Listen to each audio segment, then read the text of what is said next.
Sleeman के संस्मरण। Sleeman एक अंग्रेज थे जो भारत आए थे और उन्होंने भारत में जो एक मुहिम चलाई गई थी ठगों के अंत की, लॉर्ड विलियम बेंटिंक को इसका श्रेय जाता है कि उन्होंने भारत में ठगों का अंत कर दिया था। पहले जो ठग होते थे वे यात्रियों के साथ पैदल चलते थे, उनसे घुल मिल जाते थे, यात्री के रूप में होते थे, लोग पहचान नहीं पाते थे और जो ही इन्हें मौका मिलता था ये सक्रिय हो जाते थे।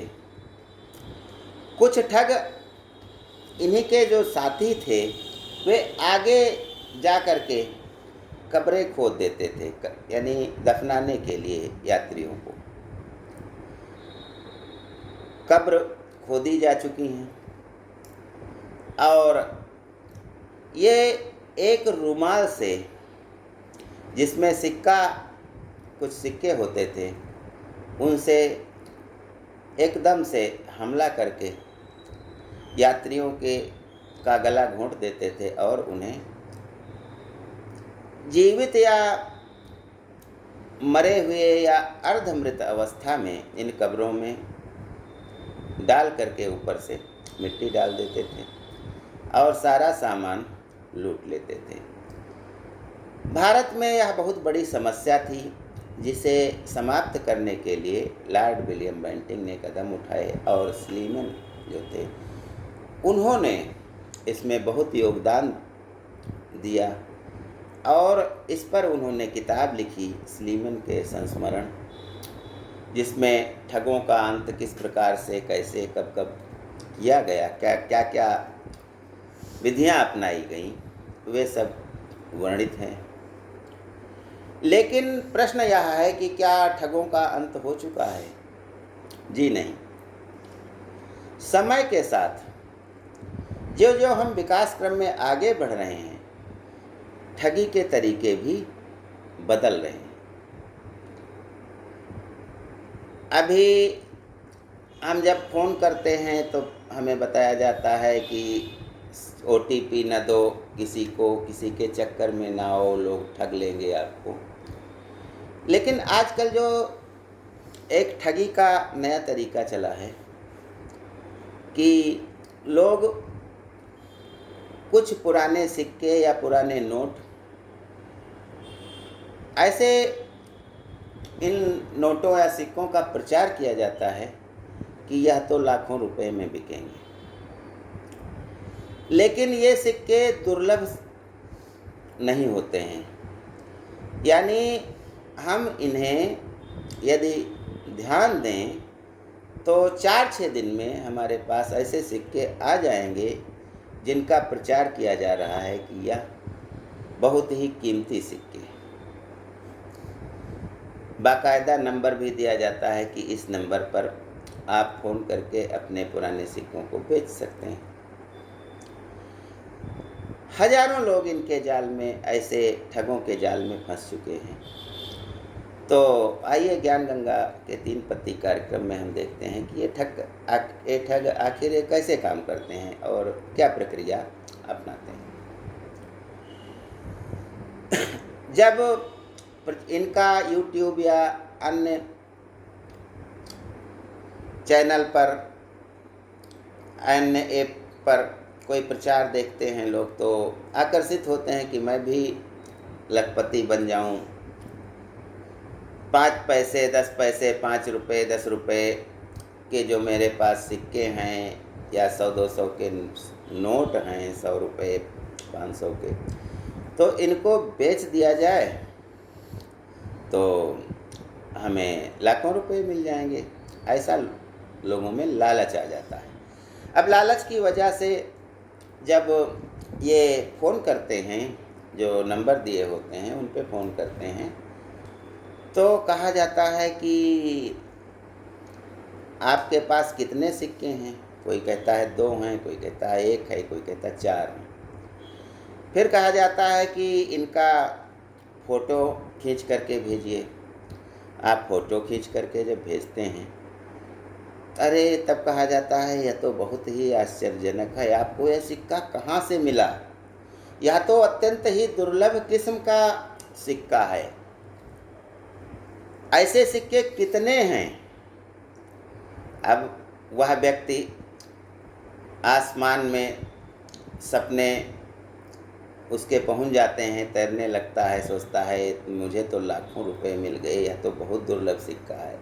व्यक्ति बताता है कि मेरी दादी के पास ये संरक्षित था।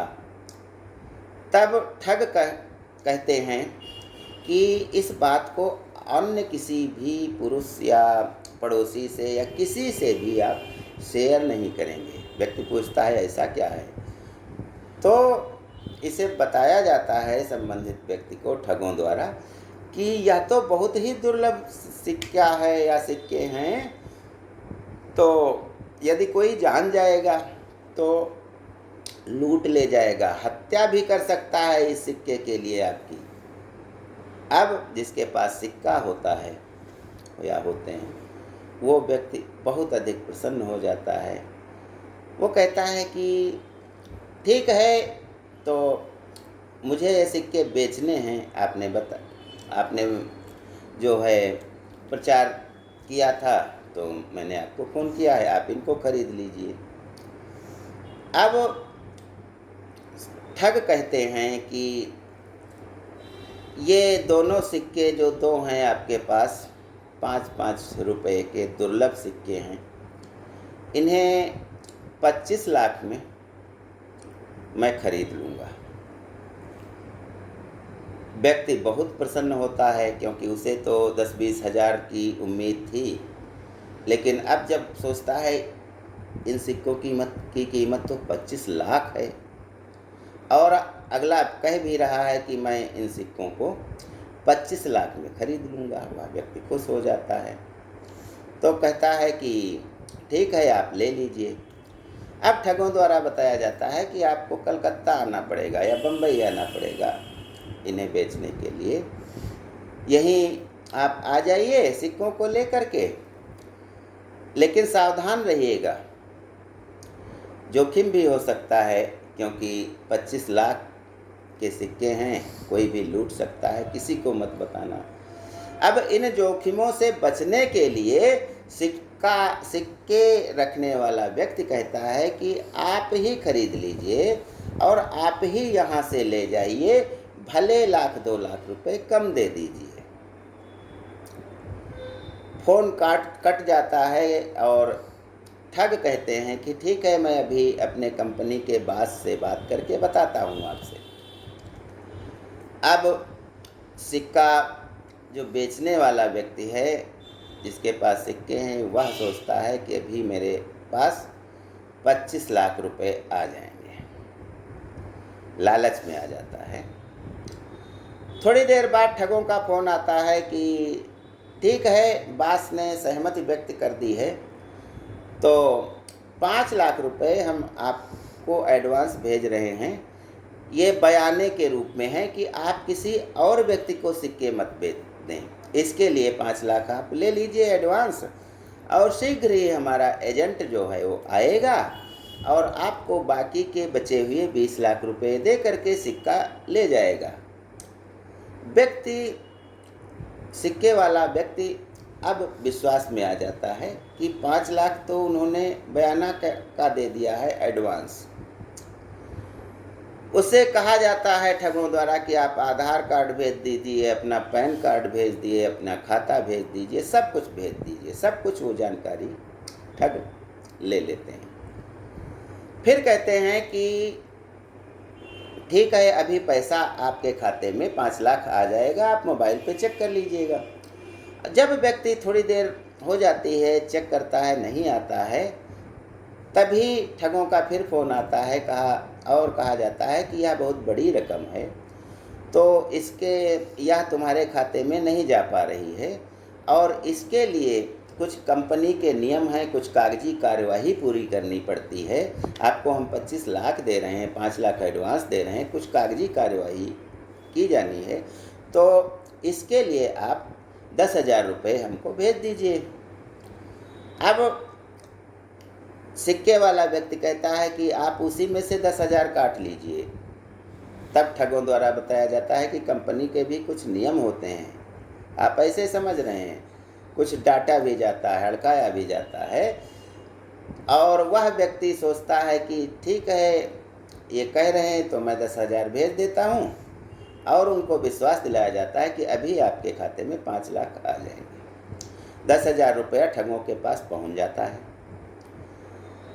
और वे कहते हैं कि ठीक है, आपने भेज दिया है, अभी मैं पैसे ट्रांसफ़र कर रहा हूँ आपके खाते में। फिर व्यक्ति इंतज़ार करता है।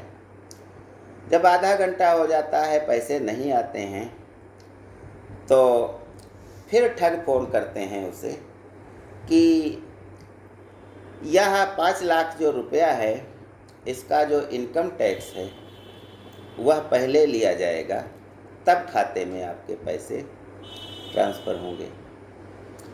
तो इनकम टैक्स 20,000 रुपये जो होता है फ़िलहाल आप दे दीजिए, बाकी जब 20 लाख देंगे तो उसका तो काट ही लेंगे। तो फिर 10,000 20,000 जो भी रुपया होता है, वह व्यक्ति अपनी मोटरसाइकिल बेच करके, अपना कुछ बेच करके ठगों को दे देता है। अब 10,000 पहले दिए थे, 20,000 फिर दे दिए, 30,000 पहुंच चुके हैं, लेकिन उसके खाते में अभी तक पैसे नहीं आए हैं। वह इंतज़ार करता रहता है। जब घंटा 2 घंटा हो जाते हैं तो फ़ोन करता है, आपने पैसे नहीं भेजे, आपने इनकम टैक्स भी ले लिया, कागज़ों के नाम पे पैसा ले लिया, आप फ्रॉड लग रहे हैं। तब उससे बताया जाता है कि ऐसी बात नहीं है, हम भेजने का प्रयास किए थे, लेकिन जीएसटी का पैसा तो अभी आपने नहीं दिया है, और जब तक जीएसटी का पैसा नहीं जमा होगा तब तक आपके खाते में पैसा नहीं आ सकता है। और इतनी बड़ी रकम है, अगर आप जीएसटी दिए बिना ले लिए तो आपसे इनकम टैक्स वाले पूछताछ करेंगे, आपको जेल भी हो सकती है। व्यक्ति डर भी जाता है। अब ठगों द्वारा डरा भी दिया जाता है, और वह सोचता है कि 30,000 तो गए ही हैं मेरे, तो क्यों ना इनकी बात मांग करके वो भी पैसा दे देता हूँ, जिससे सुरक्षित आ जाए। अब बताया जाता है कि 15,000 रुपये जीएसटी लगेगी, वो आप डाल दीजिए, अभी ट्रांसफ़र हो जाएगा। वह व्यक्ति किसी तरह से उधार ले करके, दोस्तों से इकट्ठा करके 15,000 रुपया भी डाल देता है, और थोड़ी देर बाद उसे फ़ोन आता है ठगों द्वारा कि अभी आपके पास 10 मिनट के अंदर 5 लाख रुपए आ जाएंगे, आप चेक कर लीजिएगा, और 3 दिन बाद मेरा एजेंट जो जाएगा वो आपको 20 लाख दे करके जीएसटी और इनकम टैक्स काट करके जो भी आपका बनता है 17-18 लाख, वो आपको वही मिल जाएगा, 5 लाख अभी आ जाएगा। और यह कह करके वह फ़ोन कट हो जाता है, और आजीवन के लिए, यानी जीवन भर के लिए कट हो जाता है। वह व्यक्ति बार बार उसको मिलाता है, संपर्क करने की कोशिश करता है, लेकिन न तो उसके खाते में कोई पैसे आते हैं। तब उसे एहसास होता है कि वह ठग लिया गया है। एक बार 10,000, एक बार 20,000, एक बार 15,000 या 20,000, जो भी हो, 50-60 हज़ार रुपये उसे 50-60 हज़ार रुपया उससे ठग लिए गए हैं, और ठगों ने अपना काम बंद कर दिया है, यानी मोबाइल बंद कर दिया है। तो इस प्रकार की ठगी आजकल बड़े पैमाने पर चल रही है। तो यही कहा जाता है कि ठगों का अंत भले हो गया हो, लेकिन समय के अनुसार वे अपना रूप बदलते रहते हैं। इनसे सावधान रहें। जय हिंद, जय भारत।